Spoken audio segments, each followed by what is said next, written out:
My name is Kabage Karanja. I'm an architect and co-founder with Stella of Cave Bureau. And I'll let Stella introduce herself before we begin.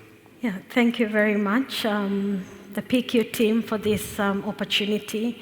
And thank you very much for all of you who registered to come and listen to us. I hope you'll be inspired by what we present to you. And as Kabage says, we hope to make it a bit interactive, so we'll at some point ask you to participate. Thank you. So before we begin, it's nice to say how we hope to end. As part of the Venice Biennale, which we were participants of, we prepared and created an installation called Obsidian Rain. And as part of the installation, we brought a lot of obsidian stone. So we have one piece of obsidian from the Rift Valley that we hope to gift to one of the audience members. And hopefully, Markéta will help us decide who will win that piece of obsidian stone. Obsidian, as you know, is not so much precious, but for us, it's very precious to us, and we hope to share it as a gift, as a gratitude to you all. So if the sound can begin.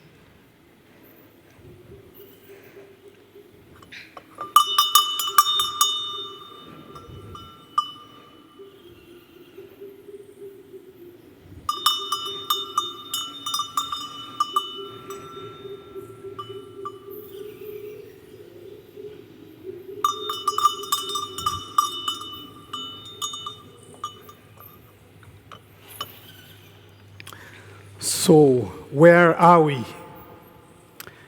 We are, after all, very far away from where we should be. We are in an age of erupting wars, radical racism, subjugating blockades, environmental degradation, endemics, pandemics, and mass species extinction by us, if not more so by a few of us, where our very own existence is under threat and put to question. Where just a week ago, scientists declared the Amazon is grossly approaching its tipping point, that in the next decades, destruction can release carbon dioxide at catastrophic levels that would throw off all our Paris agreements, bad cop, good cop plans, out of the celestial window, where massive droughts keep ravaging our lands, pollution choking our children, microplastics filling our bloodstreams, and where the rich keep getting richer on the backs of the poor, backs of those who are made to seem less than human, like a nightmarish dream, if it were only just a dream. Backs that matter, lives that matter.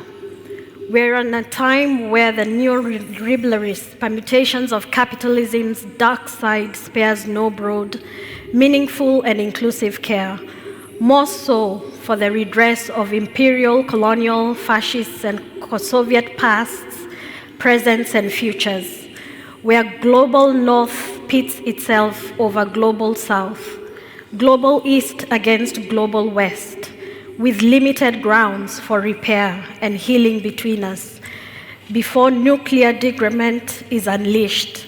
Healing, it is said, that would cost too much money and time. Reparation money that stockbrokers say should be earned fair and square. But what is fair?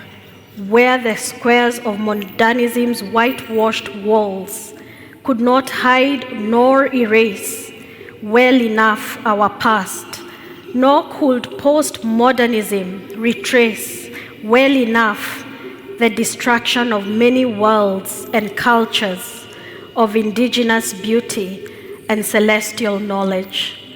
So you ask us, where are we? We are in the Anthropocene after all, the age of humankind.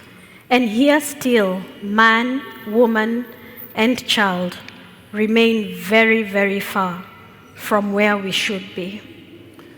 But it is indeed in these times of cataclysmic crisis that we artists and people of monumental imagination, like many congregated in this hall, must come together and act, to tell stories and imagine ways to transform and emerge from this wretched and putrid age, to conceive of what it might mean to start healing each other in mind, body, and spirit, healing the world's biosphere through science and brush strokes, healing the world's biosphere through scriptures and string theories, performances and politics, installations and inventions, a single social working group and yet diverse consciousness that must bind us together with all the creatures of the earth, and yes, including cows,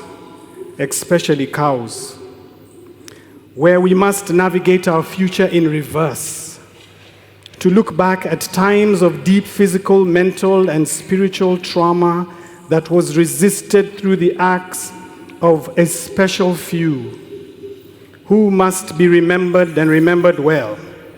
But we remain in times where we have not yet reconciled to freely move beyond the limits of border immigration, nor mobility to move us into the future as one life force, working together in diverse unison, a unison of utopic proportions at our fingerprints, fingerprints of all shapes and sizes, if we are to care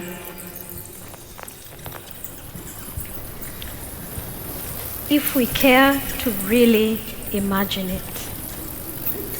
So this is our home, Nairobi, our green city in the sun, found to the east of Africa, a land called Kenya. It is a place of cool waters where we have wild game parks that press against the city highways and skyscrapers.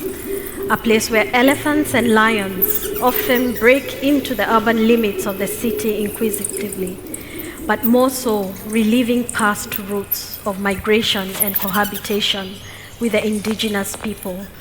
So as you can see, we have come a long way since independence from the British colonial government, but not without the traumas inflicted on our parents and our grandparents. The British called us savages, unlettered and godly. Those were the recent times in the modernist period of the early mid-19th into 20th century, when our lands were stolen, people displaced, and crimes against community and humanity committed against us. When we resisted the creative strategies by fighting from forests and caves, and by using makeshift weapons, we were hunted down and held in concentration camps and villagization programs, with many tortured and killed. But we ultimately triumphed and got back our country, but not without the scars and the wounds that still remain. As African architects and researchers, we choose to define and represent ourselves as we imagine our ancestors might have done in the future past, to look at civilization through a critical lens of resistance in the spirit of those who have passed on and those who remain.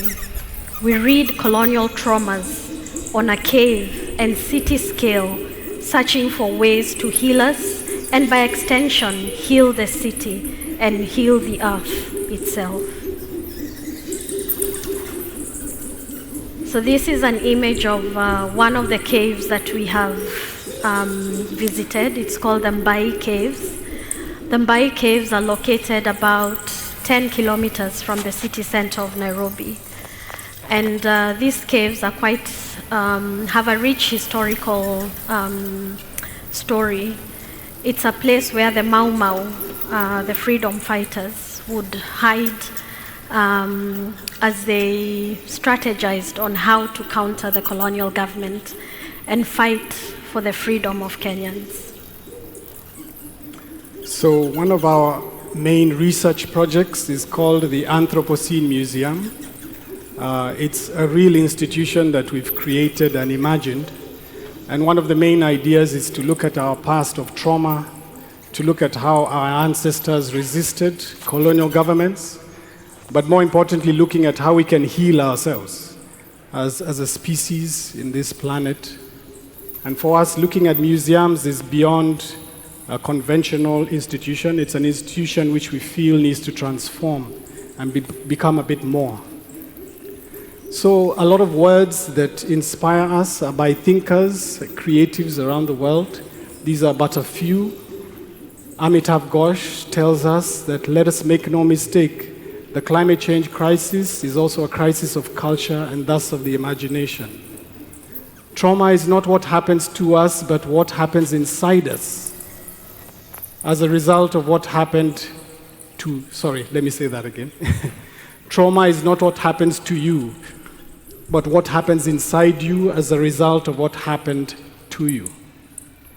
The Anthropocene Museum, in this regard, might seem to offer a dystopic future that laments the end of the world by imperialism and ongoing settler colonialism, which has been ending worlds for as long as they have been in existence.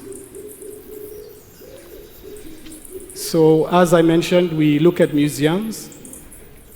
They are going through a difficult time to think about all the stolen artifacts that came from the global south and beyond that need to be returned. So what does that do for the museum itself?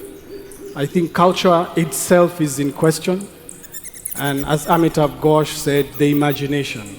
Because how far we look back opens up questions that sometimes we are unwilling to ask in a much deeper way. So as we might be aware, scientists around the world are at the point to determine if we are in a new age, the Anthropocene, which will be effectively after the Holocene. It is a period which has not yet been ratified officially, but a period that is really upon us. It's a reality that has been scientifically analyzed, scientifically presented, but unfortunately it forgets the history in many respects of exploitation and geology of extractive measures. And so we look at that history and that geology more so in terms of our decolonial actions on the continent at the point of the great acceleration and the point of population increase in the 1950s, increase of carbon dioxide in the atmosphere, but it coincided with when caves were being used by our ancestors to fight colonialism. So it's a history of geology used that's forgotten, and we simply try to tell that story from an African perspective, and really also a human perspective. It's a history, as was highlighted, that we experienced under the subjugation measures in Kenya, at least, among many other countries in the world by the British government. Spaces that were completely transformed, cultures completely destroyed, and ways of living that we needed to follow. But in that were valiant people, valiant resistors to the colonial governments. We have here Muthoni, the field marshal, one of the special field marshals who fought the government. The man to the left was Dedan Kimathi, who was killed by the colonial government. The images in the background were the concentration camps where we were held, tortured, killed, raped, maimed. And that just happened to Dedan Kimathi. We don't know where he's buried, if at all. But what's a blessing to us is Muthoni, Field Marshal, is still living with us. She's alive, she's in her 80s. And Dedan Kimathi once called her a hummingbird because she weaved most special war strategies that up to today we don't fully understand. And it's a war, as I said, we won through inhabiting caves. So the architecture in our space are the caves, which we analyze and look in great detail. Artists within our midst who think about that history, imagining the wives of the Mau Mau freedom fighters, depicting them in heroic ways. This one artist, Osborne Macharia. Equally, we look at ways to represent our origin, where we've come from, our history, our celestial imaginary, our deities. And in many respects, we look and see very similar stories in this land that we've been invited to. Milada Horokova, a heroic figure, who we also equate to our hummingbird, our weaver bird. And she as well paid the ultimate price against communist Soviet powers.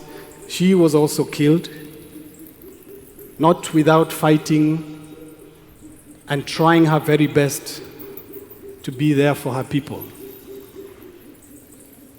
It was a time when she was taken into Nazi Germany, held in these bunker military bases where she was forced to make ammunition, and eventually, with the Soviet government taking her life. Artists as well within the theater space have spoken about her history, her story. This one, which sparks a bit of controversy, but one that is important to be in the consciousness of people's minds. So equally, we look at our histories and try to imagine our heroes and try to tell stories about our heroes just as you do here in the Czech Republic. And the way we do that is by going back to the caves. We started with the Anthropocene 1.0 and 2.0, which took us to the Suswa Mountain. The Suswa Mountain is in the Rift Valley, and it's just a bit off the edge of this crater. And we look at these spaces and imagine, as architects, when you present such a site to an architect, they would be very excited. And it's a beautiful site, beautiful views. It's raw, nobody has touched it. But for us, we want it to remain like that. And for many times, we say there's architecture without buildings, just being in nature and enjoying as it is, and reflecting back on what this nature has been for the people past, for us, the present, and what they will be for future generations to come. The Suswa Mountains are close to a place where the Kenyan government is extracting geothermal energy, green energy, so to say. But one might argue, yes, it's green energy, but how do you get that green energy? What are the means of becoming green? When they start exploring, there's people who live in these places who are displaced. There's animals that are affected. There is plant species that disappear because we want to get green. And so what we do is we go around to the communities around and talk to them and ask them what these things mean to them. And this is an example. This was an exhibition we did at the Cooper Hewitt and Smithsonian Design Museum in New York. And while we were doing the research for this exhibition, the people around the Suswa Mountain, our guide, was telling us that when he was growing up, there was this giant mastiff bat and the Verreaux, which are no longer there. They have disappeared. He would see a lot of them when he was a boy. And he's probably about 40 years old now, so not a very long time. And these are animals that have completely disappeared from that space, all as we try to become green. Then there's the baboon that's also under threat, living around that area. We have a place in the Suswa mountain caves that's called the Baboon Parliament. And this is where baboons in the night come in and hide. And they hide from leopards that attack them during the night. So during the day, they go out and hunt and eat. And then in the evening, they congregate in this Baboon Parliament. And part of what we do with the communities is hold, though we are architects, we also do performances. So these are performances we did within the Suswa caves. And we were just trying to recreate and talk to people about the past. And what we did was, the older lady at the left was there during the Mau Mau, and she told us stories about how it was as a young girl taking food to her father and the freedom fighters. And then the little boy, who is a little boy living around the mountain, what that sacrifice that was given by the Mau Mau, what it means to him now that he's free to run around there. And so part of what we do also, apart from holding these performances and talking to the community, we also 3D scan the caves. From the 3D scans, we get drawings out of them, get 3D printed spaces of the caves.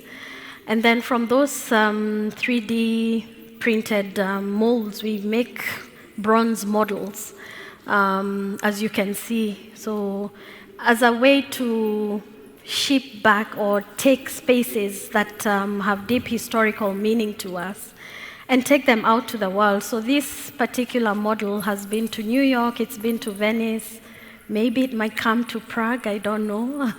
But yeah, and then just talk about what it means for us. And then also look at caves and the spaces within the caves and look at them in an architectural spectrum. And we find that a lot of architecture, wherever you go, borrows a lot from nature. And these caves are the Baboon Parliament. And it was quite interesting to see that the scale of the Baboon Parliament and the Pantheon at Rome are almost very similar. So I'm sure this architect had never been to Suswa, has no clue or had no clue that there was a Baboon Parliament there. But the fact that he borrowed from nature and recreated a space so similar to this is quite astonishing. And that's why we keep going, referring our architecture back to nature, back to the past, so that we can inform what the present, understand the present and inform what the future will be. This is another set of caves in Shimoni. They're called the Shimoni slave caves. These are off the East African coast of the Indian Ocean. And these are caves that were used as slave-holding caves. A lot of people know about the West African transatlantic slave trade, but not so much is known about the East African slave trade, but it was there. And those Shimoni caves held these slaves as they waited to be collected by ships going down the Indian Ocean, and they would be collected along the coast and would end up in Zanzibar. Zanzibar is an island off of Tanzania, and from there, it was the biggest slave market along the East African coast. And from there, the slaves were either bought to work in the spice plantations in Zanzibar, or they were bought and shipped to the Middle East to work there. So this is another set of caves that we've been to. Again, talking to communities, what the community around the cave, what these caves mean to them, what did the past of these caves mean to them, and what they plan for the future of these caves. And it's interesting listening to the varied views of how they view these caves. We had people here who completely deny that there was slavery along the East African coast. Never mind that there's chains on the walls of the caves. But also there's those who truly believe that it happened. And along those caves, it was interesting to know that they knew who were the people that traded the slaves, the families, and those are the families that largely try to say that there's no slavery. There was no slavery, but it was there, and it's good that we acknowledge that it happened. While we were there exploring the caves, we came across information that these caves were interconnected through a tunnel to other caves called the Three Giant Sister Caves, about 4 kilometers away from the Shimoni caves. And these tunnels were tunnels that were used by escaped slaves. If they did manage to escape, they would fumble through the dark tunnels and find freedom at the end of the tunnels in a place called Tswaka, which is about 4 kilometers. Right now, the tunnels over time have silted, so they are sealed. And one of the things we hope to do in the near future is go for an archaeological dig and try and see what we might find there. And then Anthropocene Museum 3.0, Obsidian Rain, which we were very lucky and fortunate to exhibit at the Venice Biennale. And I'll let Kabage talk a bit about that. So as Stella said, we presented it at the Biennale, and it was the cave that we'd initially presented to you, the Mbai Cave, a freedom fighting cave, where the Mau Mau freedom fighters would sit and contemplate what the African state of the future would be.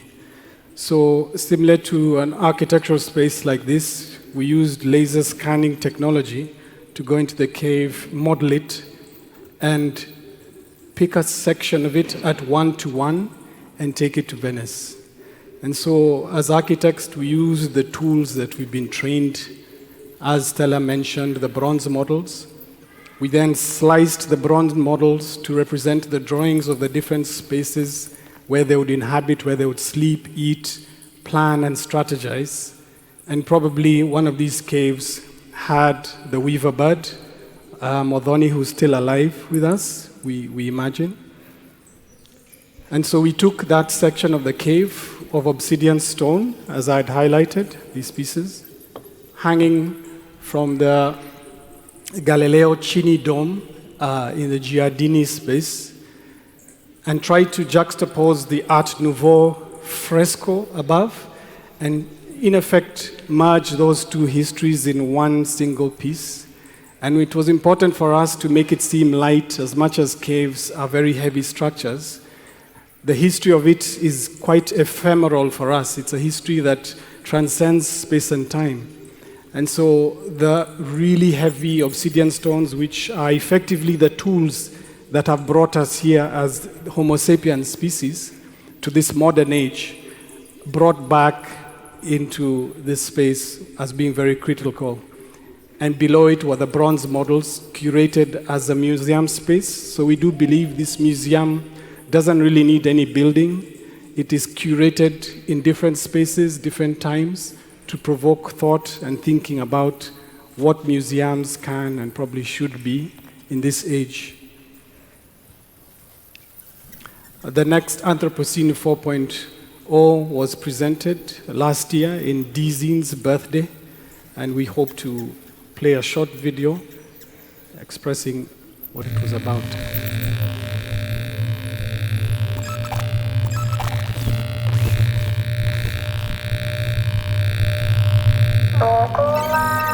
Build back better, blah blah blah, green economy. blah, blah, blah. The environment is everyday issue. It's the air we breathe. It's the water we drink. It's the food we eat. Nairobi is set within a complex geological context of valleys and volcanic mountains, with a volatile Great Rift Valley to the east, holding the closest dormant volcanoes of Mount Longonot and Mount Suswa, while further northeast is extinct Mount Kenya, all believed to have erupted in the Pleistocene epoch, better known as the Ice Age. Our city is in central Kenya, an expansive territory of beautiful ancestral land, inhabited by 47 tribal communities. The word Nairobi is from the Maasai language that means the place of cool waters, where many rivers and wetlands run, a place where the Maasai, among many others, would graze and water their cattle, an ancient practice of animal husbandry on the African continent that dates back over 10,000 years before the pyramids of Egypt. The Maasai, among many other indigenous communities, in most part were driven out at gunpoint by the British colonial settlers between the 19th and 20th century, as they established a locomotive depot for the Lunatic Express, as it was called. This line snaked its way from the Indian Ocean to secure the source of the Nile, uncomfortably named Lake Victoria, after the Queen of England.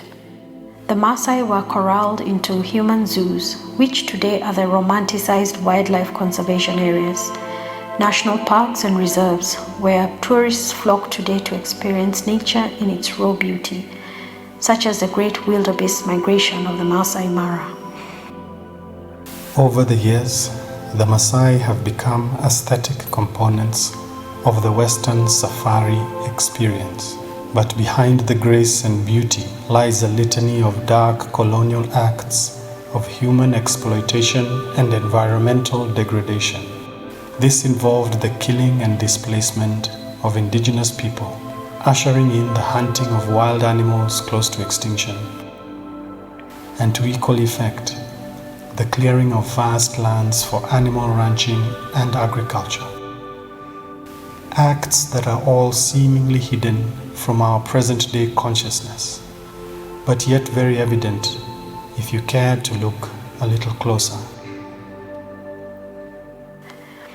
We speak to Dorcas Asine and Emily Lankenua Letesh, who live close to the Nairobi National Park, where their ancestors lived, herding their cattle and sustaining them for centuries, and indeed millennia.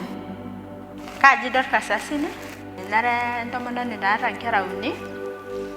Kaji Emily, kara mama nkera nabo nkera nabagara, kara sie masani piwa na enakop namanya oseki nekifugasi nkishu ontare. Yole na rere olameyu era sapu olameyu era sapu shida olameyu na mera inkujit nemera enkare kibidi pigireu nkishu oinelagwa peepo kebetum enkare netum inkujit. Ore apa lookakuyi arashu noomamalai, ore apa inakata neton apa etu ejing'e enkop tenakata arashu amanya enkop enaa tenakata, kedumu apa nchorei enye nitalang nai, for example, ore tenakata enewueji nikitii yiok, ewueji nikimanya kedumu apa nitalang nereu lekua kulie kejek. Kake ore tenakata meekure idimayu amu etipiriki enkop, ore iltung'anak neeta nkishu enye, neeku meyieu oltung'ani nenyikakini olchamba lenye. Ore tenakata mpaka apa olchamba lino inosie ntokitin inonok, nidolta naa ajo kegira naa maisha aibelekenya kila siku. Yani kama sasa mimi nimeona climate imechange sana. Kitambo huku kulikuwa kunanyesha. Sasa hizi ni dry kabisa. Kenya nimeona imesababisha sasa ni venye watu wameendelea, sasa watu wana dispose mauchafu huko mbele. Dola tenakata ajo edung'itoi irkeek, ore tentoki neetuo factory ni atua nkishu, kidolta ajo nche kulie naagira ayau enyamali sapuk oleng amu kinyalita enkop, egira aichafua enkop tenakata nikitii yiok, nichafua shumata enkai, Nakajo nena mbaa kumok nagira ayau olameyu oleng. Today, the Maasai are limited to their land and vulnerable to the effect of climate change, with more prolonged drought seasons, leaving them to only access road and railway land reserves to graze their cattle. So many Maasai herders that live around the city center still migrate their cattle into Nairobi. After all, it is their ancestral land as First Nation indigenous people, although without the expansive pastures anymore.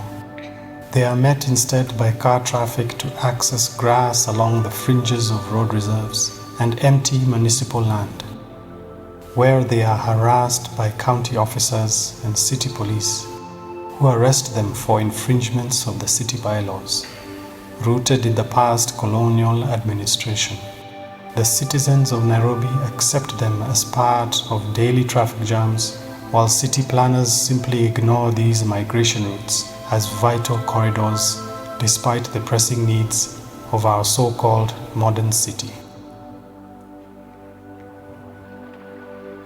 Ore irkejek lenewueji naa enkata ake enchan eetae, ore peeku eishunye enchan netoyu sii ninche amu irkejek likijo is permanent, irkejek laa peirragaa ake enkare ore peishunye enchan neishunye. Kake ore naaji tenetum naaji iltinkai lootuudoki enkare metaa keeta enkare peetum inkishu enye netum intare enye nepik lelo shambai, nedol ajo kesidanu maisha lelo tung'anak amu keeku kiremisho netum endaa, mitoki anyamalu tendaa, nimitoki inkishu enye anyamalu. Ore enkae toki kajoki naaji nanu ore ilaramatak nitaa kuti inchoorei peetumoki aing'ura aitobiraki netum aanotoki inaare aitobiraki netum ainosa nkujit aitobiraki amu ore siinche inkishu kumok ontare kumok naa kitanyamal amu keyieu nena tokitin iropiyiani amu keramati, eyieu oldip, eyieu olchekut, eyieu nkujit esaa naa mpaka piinyang'uni nena kujit. Ore naa tenemeeta oltung'ani enkidimata naa ore tenakata tenejo mawaita nena kishu osokoni etaa iropiyiani kuti enye nidolta ajo keeku naa hasara ake epuito lelo tung'anak. Amu iltung'anak naa limidim ake aatotoni meeta nena kishu amu ilaramatak naa apake tenkiteru. Neeku ore piijo ajoki lelo tung'anak entapal ina siai nemidimayu naa teninche amu maisha enye ina.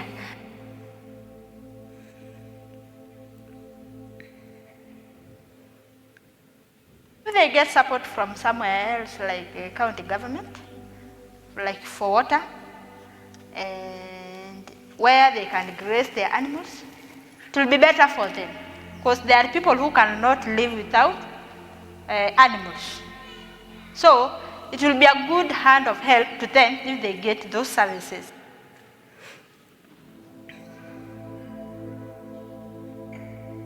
Through the deployment of remedial acts of what we call reverse futurism, Cave Bureau imagines in the next 15 years a new kind of indigenous infrastructure known as a cow corridor, a migration network that coexists with conventional transport infrastructure for cattle herders, such as for the Maasai community, to use as they migrate into the city. It is now known that they intermittently return to this ancestral land, especially during the dry seasons that have been exacerbated by climate change in order to keep their cattle alive.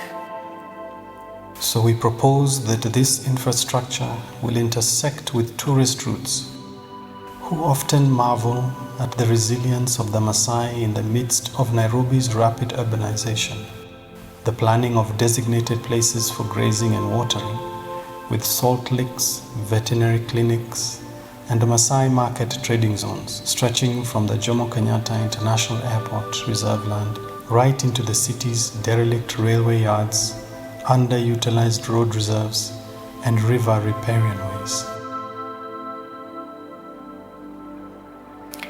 To complement that infrastructure are built structures of follies that we have developed using repurposed, forgotten geometries of the Mbai Freedom Fighting Cave and the Shimoni slave caves, used in the past as holding chambers of transit, trauma, and resistance that we have laser scanned in 3 dimensions and now transposed upside down to act as rainwater mammary vessels that store water for the roaming herds of cattle that travel into the city for greener pastures.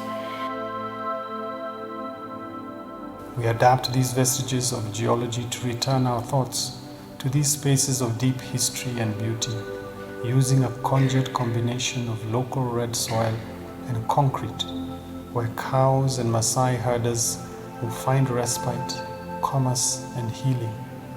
Structures and spaces that we believe should feature in the revisited and reconstituted history of architecture. As the Kenyan government continues to use borrowed funds on expensive superhighways to only increase more traffic into the city, we reflect on the final sum of all roads leading to mass congestion and dysfunction in the city of Nairobi. We argue that we should reconsider this infrastructure, in part at least, as cow corridors that are safe to walk and cycle through, and where Nairobi might become a more than human city of its future past.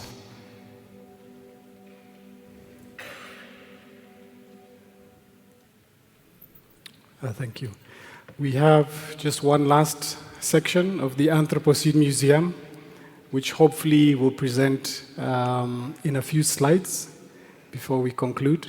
And within the Prague market, it's a provocation to think about what possibly we could propose and collaborate with a few artists to think about a performance. And we've called it the cattle performance.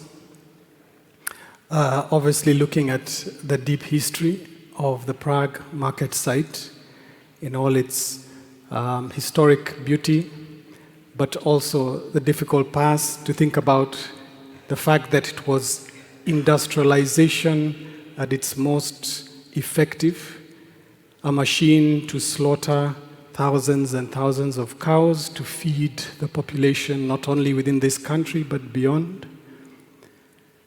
And if you think about it in terms of architecture, There is no architecture without the city, no city without architecture. Architecture is as much about the events that take place in spaces as about the spaces themselves. That's Bernard Shumi. in performance, the blood is the material, the razor blade, and the knife is the tool. It is all about being there, and you can't rehearse performance. Marina Abramovich. So the cow, for us, is a very complex character, something we don't want to ignore, considering that it was, and in many respects still is today, a subject of deep exploitation, for after all, we seemingly need to still eat meat. But equally as well, it has devastating effects on our environment, where vast lands are cleared to hold cattle, where the excrement, and for lack of a better word, farts of cows contribute to greenhouse gas exacerbation. Spaces as this, for example, that were used to carve the cows hanging from the ceiling, and equally in juxtaposition with our own history, looking at the caves, where human beings were treated as cows and commodity to be carved up, shipped up, packaged, and sent away to different lands.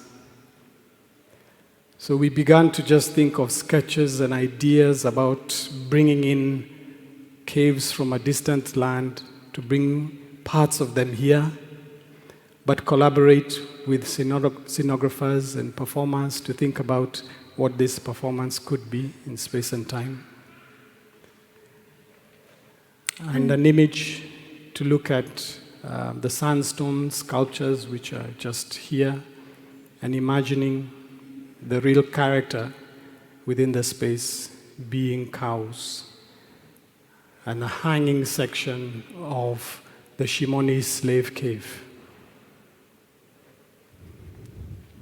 And so, while thinking about that, we also thought the opposite of what Kabage has just presented on the Anthropocene 6.0.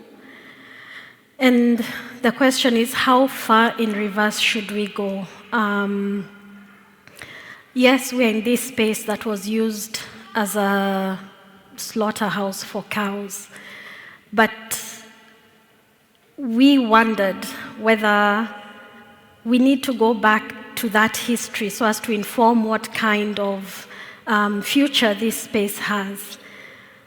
And when you compare it to what we do with the caves, looking back at the deep historical events that took place in those caves, do we need to look at the deep history of this Prague market? Do we need to consider the cows at all as we think about the future use of the market, or the present use of the market, and what the future use could be? It's a debate we've had in the office, and there's two camps. One thinks, yes, we really need to go back into the future, into the past, and think about these cows. But there's also a camp that thinks, yeah, it happened, they were used as slaughterhouses, and it's a history we don't really need to dwell on. And so we wanted to pose this question: how far in reverse should we go? But we might go a bit back and forth. I don't know if Kabake wants to say. I think, yeah, it would be great to think about that question and throw it back to the audience and consider what that history means to yourselves as citizens of Prague, people as well who've come to this city many times, contemplated about this space. So it's an open question to consider the fact as well that it's going to go through huge regeneration. It's going to be transformed, probably beyond what we see now. So that's another question. And what about the cows? Thank you. Yeah, do we consider them or do we not? And I think, it's open, and the person with the best answer gets the obsidian rock. Yeah, it's open to anyone who has anything to say, questions or, yeah. Thank you very much. Thank you.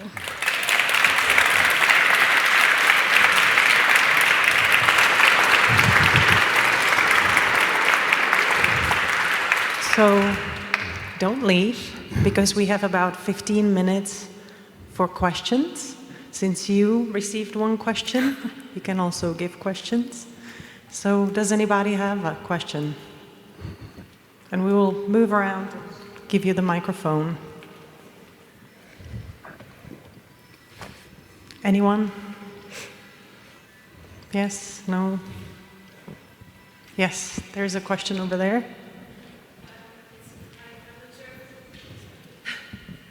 Hi, thank you so much. I thought it was really, really interesting. And it's not so much a question as it's rather a thought I just wanted to share, because you asked how much in reverse should we go, but what I was wondering about while you were concluding your presentation was, where are the slaughterhouses now? Because to me they're invisible.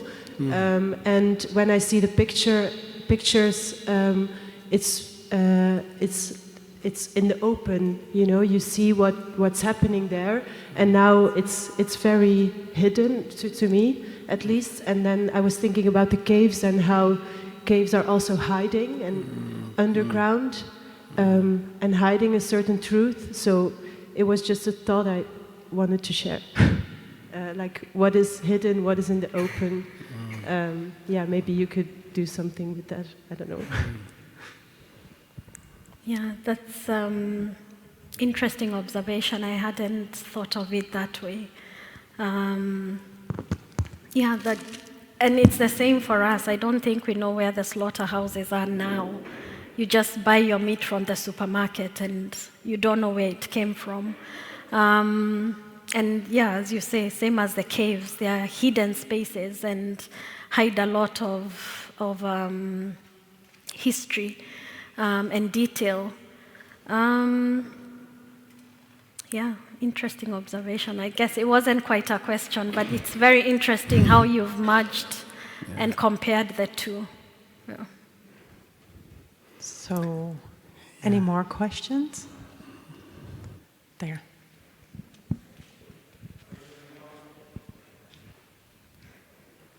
I also thought it was really beautiful, all the things you told us about your home country and everything. And it's also kind of an observation, but I think how we as people use animals and treat animals says a lot about us. So I think it's really important to consider the cows and all the animals that got slaughtered here, because I think it would be wonderful to be able to live among animals without having to slaughter them or eat them, but maybe even find a way to balance eating them, but also loving them and giving them a safe space to live. So I think it's really important to consider all the cows. Yeah. So that was an answer. Any more questions? And this one will be a question. So thank you so much for the inspiring talk, and thank you PQ23 for bringing Black culture on stage, for opening the symposium. So I wanted to know about the impact of the action that you presented, and to know if there is, or do you see any shift in consciousness or narratives or imagination, or also local change in policies after what you described or brought to the city and the country? It's a great question. I think in our home city, we're not often regarded as real architects. So to answer your question, it seems like we are perceived as people who play around with strange ideas. And we're almost okay with that. Because architects, if you think about our impact on a global stage, we are the worst criminals when you think of the climate crisis that we face. So it's a badge that we have to wear, but maybe differently. So locally, parts of some circles celebrate the thoughts that we put forward. They recognize the real issues on the city stage, while planners think on a different sphere to catch up with the Western civilization, whatever civilization means. And so at the heart of it, we're looking at what this ontology is, this meaning of being an existence in an African state, in a post-colonial African state, that can hopefully get us out of the mess. Because it's a mess which will not be solved by highways and skyscrapers. So thank you for that question. And just in addition to Kabage, the Anthropocene Museum project or research is still very young. So as we get to 6.0, we are yet to start engaging with policymakers and sitting at a table where we can get people to make a difference. But we hopefully will soon get there.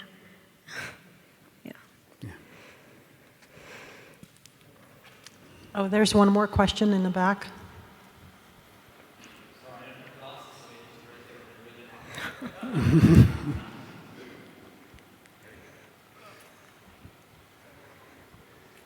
Thank you. Thanks so much. I was really interested in the kind of process of mediation that or it sounded to me like it was a process of mediation that you were taking part in within the caves when you invited people to join you and to talk, and that there was, hopefully I didn't misunderstand this, but there was someone that was sort of denying anything had taken place in these caves, as well as people that were providing testimony or well, not testimony, but some kind of knowledge that they have of things taking place in these spaces. And I'm kind of interested in your response, or how you feel about your role and your responsibility as architects, but also as kind of therapists almost, or as mediators, or as historical archivists, and how you kind of traverse those spaces, or do you work with people that are mediators or in some way, or what's the kind of ethics around that kind of conversation taking place? Thanks. Great question. I liked all the things you called us. Therapists, mediators. In a way, we go into the caves with not much preconceived notions of what the story is. And a lot of the times, these things that come up to us from different perspectives are fresh for us at that immediate time. So we grapple with trying to look at the fact that architecturally, there's a lot of evidence that has not been uncovered. So beyond hearing the different community perspectives, which we record, we start to say, wow, okay, there is a question mark to do with this cave. And if at all there was slavery within the cave. And what we found is with the ancestral connection with the slave trade is very politicized, because if you are associated as one who was enslaved, a lot of the times people don't feel they have the right. And even in policy, a lot of people have been displaced from owning land because they were slaves. While the slave owners on the other side have an upper hand because they have the titles of the land. So that entire politics begins to play out on a vast scale. And for us, at least, as architects, it's not to say we know everything or can solve problems, but architecturally, how can we propose new archaeological digs to look at the past? Like as Stella said, there was a huge section of the cave that has silted up, and we believe there are a lot of evidences, if there's dredging of certain sections of the cave, to identify that history. So it's a bit explorative. It is partly archaeological. We do deal with the complex social power relations, and trying to deal with that is often out of our abilities, but it's something we try to look at honestly and say, okay, maybe we need an expert historian here, or maybe we need an archaeologist who might say, okay, which digs took place here and there. But it's a fantastic question, because it's the sort of space between the architect and the wider world, beyond just building things. And for us, that space is very exciting. Yeah. Thank you. Thank you. Probably a couple more questions. Thank you very much. I just got a very small point. It's more connected to your question. I think, and by the way, thank you very much for your presentation. I really was impressed with how you integrated the movement of the herds with the architecture of the city. And it seems to me that it's something to do with the need for acknowledging the past, which is vital, which connects with the question of acknowledging the past of here as well. So it seems to me that in order to sort of move on into the future, the past has to be acknowledged in whatever ways that's done, through art projects, through other things, in order to maybe to go back to the kind of therapy connection to, otherwise it becomes repressed and it becomes trauma. So that's my little point. So do you think we should bring cows as part of that discussion? Yes, I think somehow they have to be part of it. It's great, because I think you talk about the past, and often we look at the past as though we have to go behind into it. But, and this is why we call it reverse futurism, because it is within the past that we can move forward. And I think our look at history is also problematic. As long as it's in the distance, it's okay. And as you say, it's repressed, it's packaged, it's archived, and that's that. But the way we look at the past is it needs to be presented into the future to be part of it. And that becomes an interesting space where you don't distinguish the space-time continuums. So it's a bit Einstein-y, but it's true. Time is problematic. Yeah. There's two more questions. So whoever was first.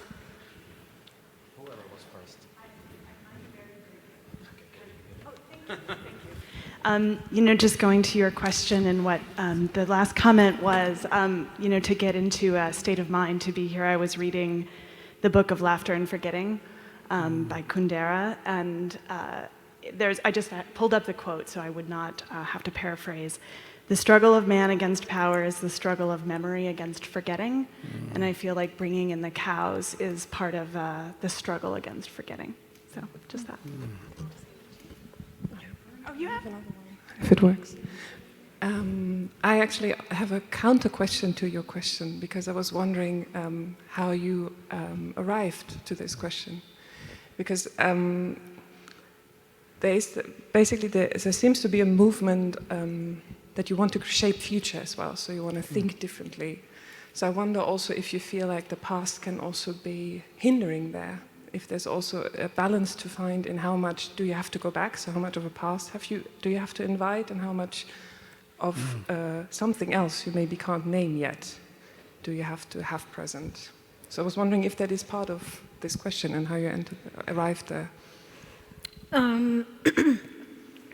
We got there because for a lot of what we do with the Anthropocene is a lot of our past and mostly our colonial past, because a lot of our colonial past explains a lot of what is happening to, say, Kenya or Nairobi, the city.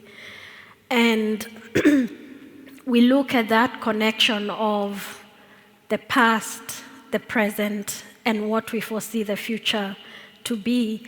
And this future is very much informed by the past. But a lot of it is people-based. So when we got to the slaughterhouses, and now it's cows, and we are going back to cows, and the question came about, why are we even considering cows in the first place? The space, yes, was a slaughterhouse, and it's being used for different things right now. And the cows are still being slaughtered elsewhere. And so the question was, are we equating cows to people? So is it that important? So that was the big question. But then also there was the point that's been made by somebody in the audience that yes, it's a past that was there and it needs to be acknowledged. And maybe acknowledged quite a bit now because just recently, I think it was on CNN or one of the big, I read somewhere that the cow is actually going to be the reason the world gets more carbon dioxide into the air. Because as Kabage had mentioned, the Amazon is being cleared rapidly, and it's being cleared for ranching. So in as much as, here in Prague, at the Prague market, we are considering the cow, I think there's still quite a lot to think about when you consider this cow and what this cow could mean and what it meant then. We're still mass eating cows, and the mass eating of these cows means we are impacting the environment in a very large way. So anyway, to answer your question instead of rambling on, the question came about by comparing what we do with the Anthropocene, looking at our colonial past, and looking at a cow that was the past history of this space, and just looking at the two, whether we need to go back to consider the cow at all. That's where the question came about. I hope I've answered you. So it was just comparing the human and the cow, or forgetting about the human and just thinking of the space we are at, because this is the history of this space. Yeah. And just quickly, having trawled through the internet for histories about cows in Czech, the Czech Republic, we found that there's an interesting red cow. I don't know if anyone knows, it's a red cow that's about to be extinct. And it's the sort of cow that dates back quite far, before they were sort of engineered to be this meat-making, milk-generating machine. There are some that were, as we'd shown in some of our videos, indigenous historic cows that date back 10,000 years before the pyramids. You know, what conversations are there to do with this species that has been transformed so fast? You know, it's almost like a technology to drive civilization. And I think within that becomes a much broader conversation. And we thought it could be a good provocation as people begin to think of their really creative works. And I think the power is within the creative minds to unpack this very difficult subject area. So we thought, as opposed to presenting an answer, it's a deeper question that can keep running on this year, the next year, and maybe beyond. Yeah. Thank you. I noticed that it wandered off over there. Just a last one. Thank you for the presentation and to bring the context to us. I think is marvelous. I think that's what PQ brings us together. Each country brings something that's relevant, what's going on in the country that we can, emphasize and share. Will be relevant for the others as well. I think there's quite an agreement that the cows are quite relevant in that respect, and I think it's a question to provoke you. Should you bring real cows, or should we think about how to represent them? Because they have an absolutely different impact on the outcome and people's perception, mainly those who doesn't have the history or the contextualization of everything you just told us. So I think it's a challenge as an architect designer, how we communicate our aims. But yeah, just for you, would you bring real cows, or you have in mind to bring a representation of a cow? No, Stella has a ranch of cows. If we had our way, we would bring all the cows. I know I have the view personally that we maybe should look at it literally. Why not? However hard it is, it seems, they are sentient beings, they have feelings, they're connected to a wider space and time. We have relationships with them as farmers, there's that connection. Why not? Why do you need to represent it when it's alive? If you're talking about an extinct animal. So it's an open debate. Hello. Thank you very much for your presentation. And about this topic, I think you started this presentation with a very clever gesture, and you brought the cow with the bell ringing. So for me, the cow is already here. Great. Thank you. Thank you so much. We'll conclude questions with this. Thank you so much for the presentation. Thank you.